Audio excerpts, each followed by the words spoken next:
ಸ್ವಲ್ಪ ಹತ್ತಿರ ಅನ್ನಿಸ್ತದ. ಪ್ರತಿಯೊಬ್ಬರ ಜೀವನದೊಳಗೆ 8 ಮಂದಿ ಗೆಳೆಯರು ಬರ್ತಾರೆ. ಎಷ್ಟು ಮಂದಿ ಗೆಳೆಯರು ಬರ್ತಾರೆ ತಂಗಿ?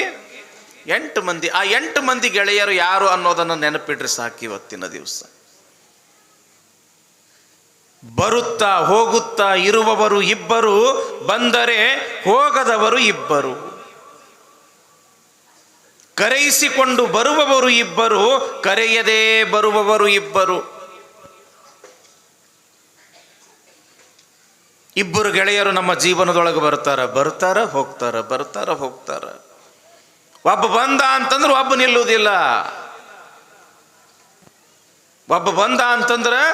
ನಿಲ್ಲುವುದಿಲ್ಲ, ಬರ್ತಾರ ಹೋಗ್ತಾರ. ಶಾಶ್ವತವಾಗಿ ಈ ಇಬ್ರು ನಮ್ಮ ಹತ್ರ ಉಳಿಯುವುದಿಲ್ಲ.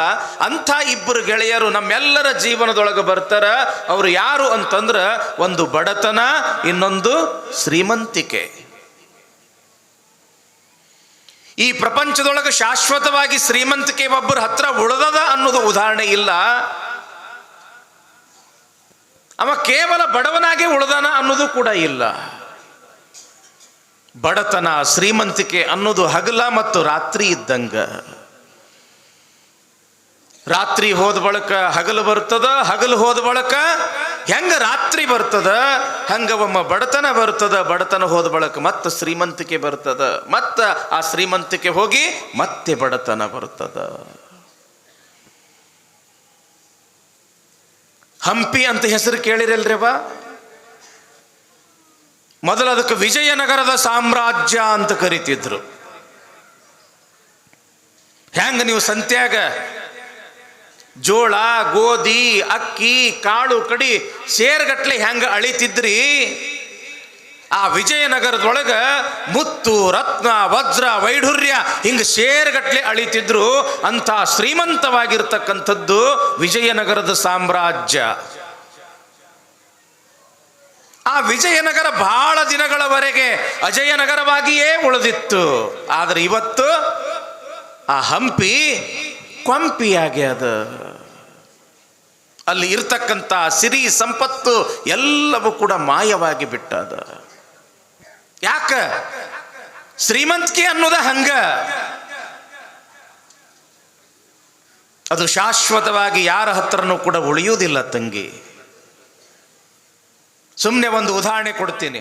ಶರಣರ ಹಲ್ಲು ಹೋಗಿ ಬೆನ್ನು ಬಾಗಿ ಅನ್ಯರಿಗೆ ಹಂಗಾಗದ ಮುನ್ನ, ಕಾಲ ಮೇಲೆ ಕೈಯ ನೂರಿ ಕೋಲು ಹಿಡಿಯದ ಮುನ್ನ, ಮುಪ್ಪಿಂದಪ್ಪಳಿಯದ ಮುನ್ನ, ಮೃತ್ಯು ಮುಟ್ಟದ ಮುನ್ನ, ಮುನ್ನ ಮುನ್ನ ಮುನ್ನ ಪೂಜಿಸೋ ನಮ್ಮ ಕೂಡಲ ಸಂಗಮ ದೇವನ.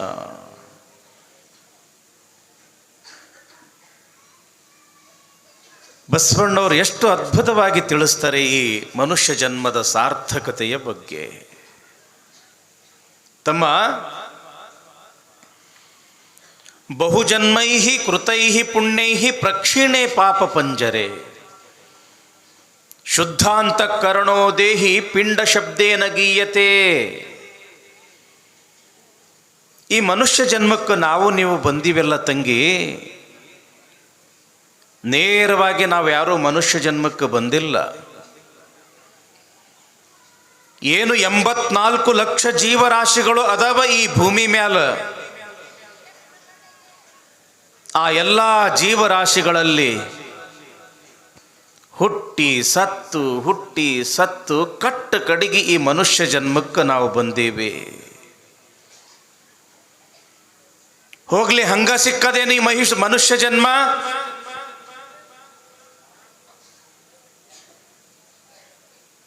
ಅನೇಕ ಜನ್ಮಗಳ ಪುಣ್ಯದ ಪರಿಣಾಮ ಹೆಚ್ಚಾಗಿ ಪಾಪದ ಪರಿಣಾಮ ಯಾವಾಗ ಕಡಿಮೆ ಆಗ್ಯದ ಅವಾಗ ಸಿಕ್ಕಿರ್ತಕ್ಕಂಥದ್ದು ಈ ಮನುಷ್ಯ ಜನ್ಮ. ಈ ಮನುಷ್ಯ ಜನ್ಮ ಸಿಕ್ಕದ ಅಂತಂದ್ರೆ ತಮ್ಮ, ಇದರ ಉಪಯೋಗ ಮಾಡ್ಕೋಬೇಕಪ್ಪ. ಮನುಷ್ಯ ಜನ್ಮ ಸಿಕ್ಕದ ಅಂತಂದ್ರೆ ಬಹಳ ಲಾಭ. ಅದ್ರ ಪ್ರಯೋಜನ ಮಾಡ್ಕೊಂಡಿ ಅಂತಂದ್ರೆ ಅದ್ರ ಸಾರ್ಥಕತೆ, ಇಲ್ಲ ಆದ್ರೆ ಏನೂ ಪ್ರಯೋಜನ ಇಲ್ಲ.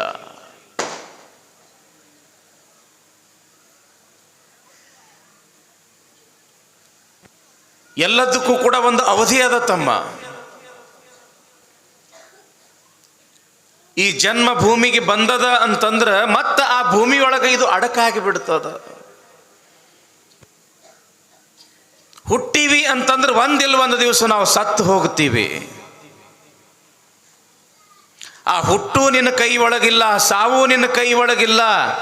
ಮಧ್ಯದಲ್ಲಿ ಇರ್ತಕ್ಕಂಥ ಬದುಕು ಅನ್ನೋದು ಏನೈತಲ್ಲ, ಜೀವನ ಅನ್ನೋದು ಏನೈತಲ್ಲ, ಅದು ನಿನ್ನ ಕೈಯಾಗದ. ಅದರ ಸಾರ್ಥಕತೆ ಮಾಡ್ಕೋ.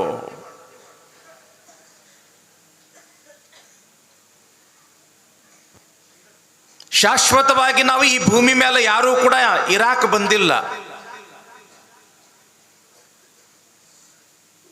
ಎಲ್ಲರೂ ಒಂದು ದಿವಸ ಎಲ್ಲವನ್ನು ಬಿಟ್ಟು ಹೋಗುವುದ ಅದ.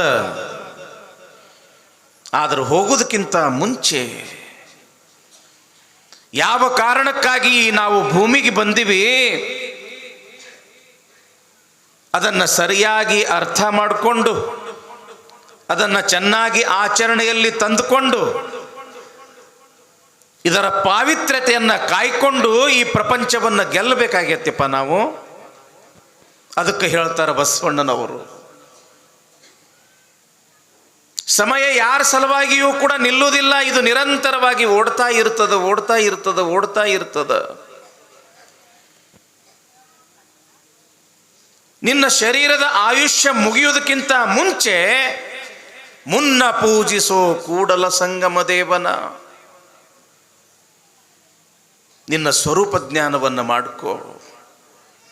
ಯಾವಾಗ ಹೇಳ್ತಾರ ಅವರು, ನೆರೆ ಕೆನ್ನೆಗೆ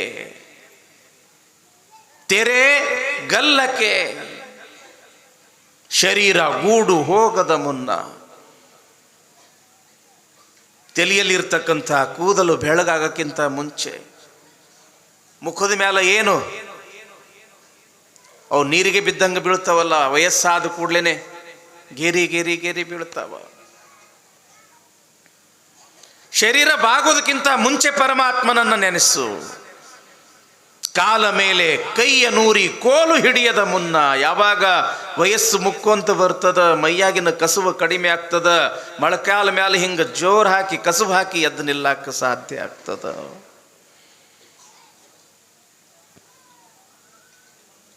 ವಯಸ್ಸು ಆಗೋದಕ್ಕಿಂತ ಭಗವಂತನನ್ನ ಮೊದಲು ನೀನು, ವಯಸ್ಸಾಗೋಕ್ಕಿಂತ ಮುಂಚೆನೆ ಭಗವಂತನನ್ನು ನೀನು ಮೊದಲು ಆರಾಧನೆ ಮಾಡಪ್ಪ, ಭಕ್ತಿ ಮಾಡು, ಪೂಜೆ ಮಾಡು.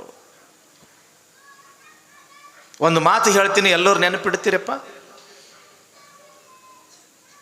ಅಲ್ಲಿ ಹುಡುಗರು ಭಾಳ ಗಲಾಟೆ ಮಾಡತ್ತಾರಪ್ಪ, ಡಿಸ್ಟರ್ಬ್ ಆತಂದ್ರೆ ಹೇಳಕ್ಕಾಗೋದಿಲ್ಲ. ನಾನಾ ಆಗಲಿ, ನೀವ ಆಗಲಿ, ಪ್ರತಿಯೊಬ್ಬರ ಜೀವನದೊಳಗೆ ಬರ್ತಕ್ಕಂಥ ಒಂದಿಷ್ಟು ಸಂಗತಿಗಳು, ಗೆಳೆಯರು ಅಂತ ಇಟ್ಕೊಳ್ರಿ, ಅಂದ್ರೆ ಬೇಗ ಸ್ವಲ್ಪ ಹತ್ತಿರ ಅನ್ನಿಸ್ತದ. ಪ್ರತಿಯೊಬ್ಬರ ಜೀವನದೊಳಗೆ 8 ಮಂದಿ ಗೆಳೆಯರು ಬರ್ತಾರೆ. ಎಷ್ಟು ಮಂದಿ ಗೆಳೆಯರು ಬರ್ತಾರೆ ತಂಗಿ? 8 ಮಂದಿ. ಆ 8 ಮಂದಿ ಗೆಳೆಯರು ಯಾರು ಅನ್ನೋದನ್ನು ನೆನಪಿಡ್ರಿ ಸಾಕು. ಇವತ್ತಿನ ದಿವಸ ಬರುತ್ತಾ ಹೋಗುತ್ತಾ ಇರುವವರು ಇಬ್ಬರು, ಬಂದರೆ ಹೋಗದವರು ಇಬ್ಬರು. ಕರೆಯಿಸಿಕೊಂಡು ಬರುವವರು ಇಬ್ಬರು, ಕರೆಯದೇ ಬರುವವರು ಇಬ್ಬರು. ಇಬ್ಬರು ಗೆಳೆಯರು ನಮ್ಮ ಜೀವನದೊಳಗೆ ಬರ್ತಾರ ಹೋಗ್ತಾರ. ಒಬ್ಬ ಬಂದ ಅಂತಂದ್ರೆ ಒಬ್ಬ ನಿಲ್ಲುವುದಿಲ್ಲ, ಒಬ್ಬ ಬಂದ ಅಂತಂದ್ರೆ ಒಬ್ಬ ನಿಲ್ಲುವುದಿಲ್ಲ. ಬರ್ತಾರ ಹೋಗ್ತಾರ, ಶಾಶ್ವತವಾಗಿ ಈ ಇಬ್ರು ನಮ್ಮ ಹತ್ರ ಉಳಿಯುವುದಿಲ್ಲ. ಅಂಥ ಇಬ್ಬರು ಗೆಳೆಯರು ನಮ್ಮೆಲ್ಲರ ಜೀವನದೊಳಗೆ ಬರ್ತಾರ. ಅವರು ಯಾರು ಅಂತಂದ್ರೆ, ಒಂದು ಬಡತನ, ಇನ್ನೊಂದು ಶ್ರೀಮಂತಿಕೆ.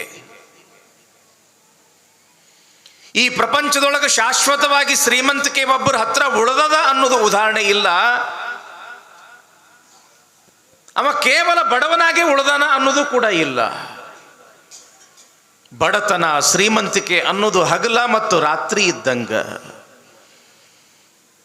ರಾತ್ರಿ ಹೋದ ಬಳಿಕ ಹಗಲು ಬರ್ತದ, ಹಗಲು ಹೋದ ಬಳಿಕ ಹೆಂಗ ರಾತ್ರಿ ಬರ್ತದ ಹಂಗ ಒಮ್ಮ ಬಡತನ ಬರ್ತದ, ಬಡತನ ಹೋದ ಬಳಿಕ ಮತ್ತೆ ಶ್ರೀಮಂತಿಕೆ ಬರ್ತದ, ಮತ್ತ ಆ ಶ್ರೀಮಂತಿಕೆ ಹೋಗಿ ಮತ್ತೆ ಬಡತನ ಬರ್ತದ. ಹಂಪಿ ಅಂತ ಹೆಸರು ಕೇಳಿರಲ್ರಿವ? ಮೊದಲು ಅದಕ್ಕೆ ವಿಜಯನಗರದ ಸಾಮ್ರಾಜ್ಯ ಅಂತ ಕರಿತಿದ್ರು. ಹೆಂಗ ನೀವು ಸಂತ್ಯಾಗ ಜೋಳ, ಗೋಧಿ, ಅಕ್ಕಿ, ಕಾಳು ಕಡಿ ಸೇರ್ಗಟ್ಲೆ ಹೆಂಗ ಅಳಿತಿದ್ರಿ, ಆ ವಿಜಯನಗರದೊಳಗ ಮುತ್ತು, ರತ್ನ, ವಜ್ರ, ವೈಢೂರ್ಯ ಹಿಂಗ ಸೇರ್ಗಟ್ಲೆ ಅಳಿತಿದ್ರು. ಅಂತ ಶ್ರೀಮಂತವಾಗಿರ್ತಕ್ಕಂಥದ್ದು ವಿಜಯನಗರದ ಸಾಮ್ರಾಜ್ಯ. ಆ ವಿಜಯನಗರ ಬಹಳ ದಿನಗಳವರೆಗೆ ಅಜಯನಗರವಾಗಿಯೇ ಉಳಿದಿತ್ತು. ಆದರೆ ಇವತ್ತು ಆ ಹಂಪಿ ಕೊಂಪಿಯಾಗ್ಯದ. ಅಲ್ಲಿ ಇರ್ತಕ್ಕಂಥ ಸಿರಿ ಸಂಪತ್ತು ಎಲ್ಲವೂ ಕೂಡ ಮಾಯವಾಗಿ ಬಿಟ್ಟದ. ಯಾಕ? ಶ್ರೀಮಂತಿಕೆ ಅನ್ನೋದ ಹಂಗ. ಅದು ಶಾಶ್ವತವಾಗಿ ಯಾರ ಹತ್ರನೂ ಕೂಡ ಉಳಿಯುವುದಿಲ್ಲ ತಂಗಿ. ಸುಮ್ಮನೆ ಒಂದು ಉದಾಹರಣೆ ಕೊಡ್ತೀನಿ. ಶರಣರ, ಓ ಶರಣರ, ಅವ್ರಿಗೆ ಕುತ್ಕೊಂತ ಹೇಳಪ್ಪ, ಒಂದು ಕಡೆ ಕುತ್ಕೊಳ್ರಿಪ್ಪ, ಕುತ್ಕೊಳ್ರಿ, ಒಂದು ಕಡೆ ಕುತ್ಕೊಳ್ರಿ, ಯಾಕೆ ಡಿಸ್ಟರ್ಬ್ ಮಾಡಕತ್ತೀರಿ? ಜಯ ನಮ ಪರಾಪತೆ ಶಿವ ಹರ ಹರ. ಲಕ್ಷ್ಮಿ ಮತ್ತು ಸರಸ್ವತಿ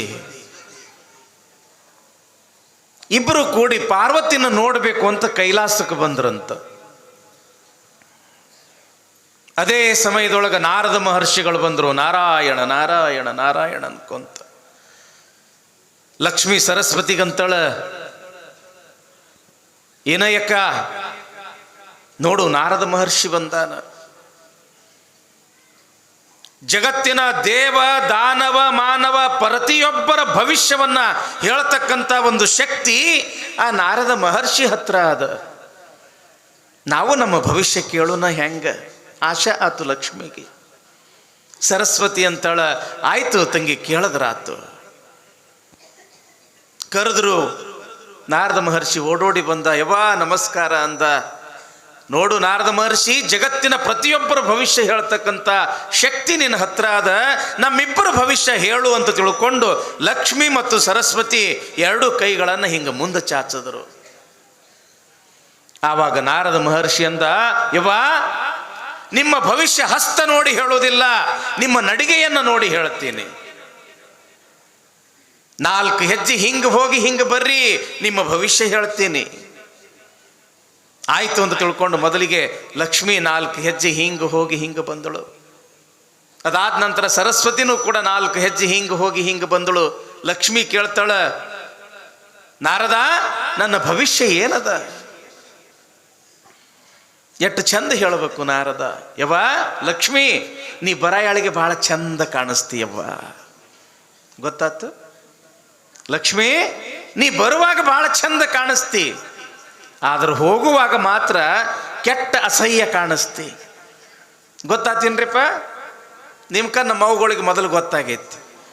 ಲಕ್ಷ್ಮಿ ಬರಾಳಿಗೆ ಚಂದ ಕಾಣಿಸ್ತಾಳ ಅಂತಂದ್ರೆ ಕುಲು ಕುಲು ಕುಲು ನಗಾಕತ್ತಾರ ಅವರು. ಯಾಕೆ? ಬರಾಯಾಳಿಗೆ ಬಹಳ ಚಂದ ಕಾಣಿಸ್ತಾಳ ಲಕ್ಷ್ಮಿ. ಗಂಡ ದುಡಿದು ಪಗಾರ ತಂದು ಕೊಡುವಾಗ ಲಕ್ಷ್ಮಿ ಬಂದಿರ್ತಾಳ, ಬಹಳ ಚಂದ ಕಾಣಿಸ್ತದ.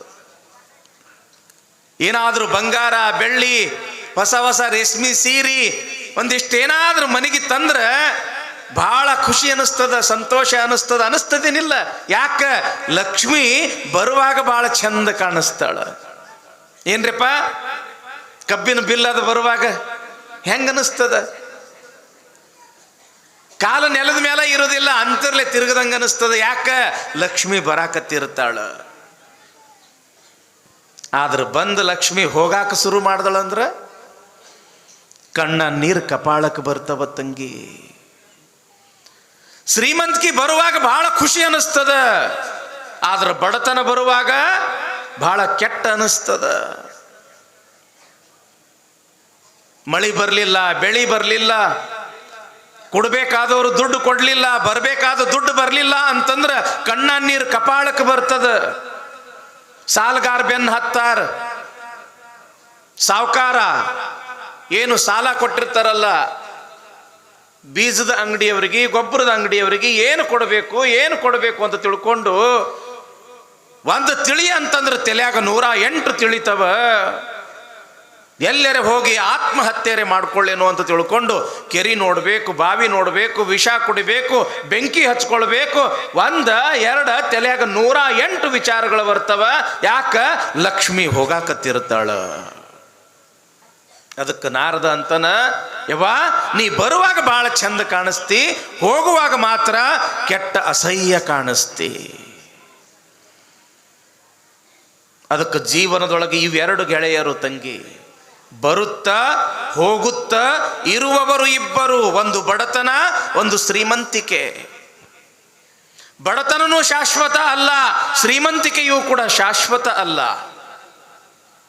ಸೂರ್ಯ ಉದಯ ಆಗ್ತಾನ, ಮಧ್ಯಾಹ್ನ 12 ತನಕ ಹಂಗ ಏರಿ ಏರಿ ಏರಿ ಬರ್ತಾನ. ಮತ್ತ 12 ದಾಟ್ತು ಅಂತಂದ್ರ ಮತ್ತ ಇಳಿದು ಬಿಡ್ತಾನ. ಹಿಂಗದವ ಶ್ರೀಮಂತಿಕೆ ಅನ್ನೋದು. ಮಧ್ಯಾಹ್ನದ ಬಿಸಿಲು ತನಕ ಶ್ರೀಮಂತಿಕೆ ಏರ್ತದ, ಮತ್ತ ಇಳಿಯಬೇಕ. ಏರಿರ್ತಕ್ಕಂಥ ಬಿಸಿಲು ಸಂಪತ್ತು ಬಂದದ ಅಂತಂದ್ರ ಅದು ಹೋಗಾಕ ಬಂದಿರ್ತದ, ಇರಾಕ ಬಂದಿರುವುದಿಲ್ಲ ತಂಗಿ. ಅದಕ್ಕ ಶ್ರೀಮಂತಿಕೆ ಬಂದೈತಿ ಅಂತ ತಿಳ್ಕೊಂಡು ಸೊಕ್ಕಿನಿಂದ ಮೆರಿಬೇಡ, ಬಡತನ ಬಂದೈತಿ ಅಂತ ತಿಳ್ಕೊಂಡು ಅಳ್ಕೊಂತ ಕುಂಡ್ರು ಬೇಡ ತಂಗಿ. ಯಾಕ ಅಂತಂದ್ರ ಇವೆರಡೂ ಶಾಶ್ವತ ಅಲ್ಲ, ಪರಮಾತ್ಮ ಒಬ್ಬವನೇ ಶಾಶ್ವತ ಅದನ್ನ ತಂಗಿ. ಅದಕ್ಕೆ ಬರುತ್ತಾ ಹೋಗುತ್ತಾ ಇರುವವರು ಇಬ್ಬರು, ಒಂದು ಬಡತನ, ಇನ್ನೊಂದು ಶ್ರೀಮಂತಿಕೆ. ಈ 2 ಗೆಳೆಯರ ಆದ ನಂತರ ಇನ್ನೂ 2 ಗೆಳೆಯರು ನಮ್ಮ ಜೀವನದಲ್ಲಿ ಬರ್ತಾರ. ಬಂದರೆ ಹೋಗದವರು ಇಬ್ಬರು. ಅವರು ಬಂದ್ರು ಅಂತಂದ್ರೆ ಹೋಗುವುದೇ ಇಲ್ಲ, ಶಾಶ್ವತವಾಗಿ ನಮ್ಮ ಜೊತೆಯಲ್ಲೇ ಇರ್ತಾರ. ಎಲ್ಲಿ ತನಕ ಇರ್ತಾರ? ನಮ್ಮ ಜೀವ ಇರೋ ತನಕ ನಮ್ಮ ಜೊತೆಯಲ್ಲೇ ಇರ್ತಾರ. ಅಷ್ಟೇ ಅಲ್ಲ, ನಾವು ಹೋದ ಬಳಕೂ ಕೂಡ ನಮ್ಮ ಹೆಸರನ್ನ ಈ ಭೂಮಿ ಮೇಲೆ ಇರುವಂಗ ಮಾಡ್ತಾರ. ಅಂಥ 2 ಗೆಳೆಯರದಾರ. ಯಾರು ಹೇಳುತ್ತಂಗೆ? ಒಂದು ವಿದ್ಯೆ, ಇನ್ನೊಂದು ಕಲೆ. ಬಡತನ, ಶ್ರೀಮಂತಿಕೆ ಇವೆರಡು ಶಾಶ್ವತ ಅಲ್ಲ, ನಂಬಿಗಸ್ತಲ್ಲ. ನಂಬಿಗಸ್ತ ಇನ್ನೀ 2 ಗೆಳೆಯರದಾರ. ಯಾರವರು? ಒಂದು ವಿದ್ಯೆ, ಇನ್ನೊಂದು ಕಲೆ. ಅದಕ್ಕೆ ಮಕ್ಕಳಿಗೆ ಚೆನ್ನಾಗಿ ವಿದ್ಯೆಯನ್ನು ಕಲಿಸ್ಬೇಕು, ತಮ್ಮ ಕಾಲ ಮೇಲೆ ತಾವು ನಿಲ್ಲುವಂಗ ಆಗಬೇಕು. ಯಾಕ? ವಿದ್ಯಾ ನಾಮ ನರಸ್ಯ ರೂಪಮಧಿಕಂ ಪ್ರಚ್ಛನ್ನ ಗುಪ್ತಂ ಧನಂ. ವಿದ್ಯಾ ಭೋಗಕರಿ ಯಶಸ್ಸುಖಕರಿ, ವಿದ್ಯಾ ಗುರುಣಾಂ ಗುರು.